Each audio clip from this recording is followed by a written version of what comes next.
والموت أمر لا بد منه، إن أقمنا له أخذنا وإن فررنا منه أدركنا، لكن لا بد أن نستعد له بالعمل الصالح والأعمال بالخواتيم.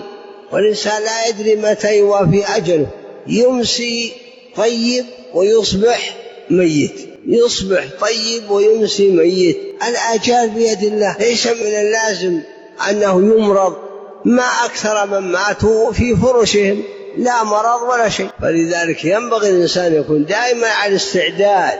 ولذلك يقول عز وجل أكثر من ذكر هذه من اللذات، يعني أكثر من ذكر الموت، لا تنسونه، لأنك لو نسيته هو ما ينساك.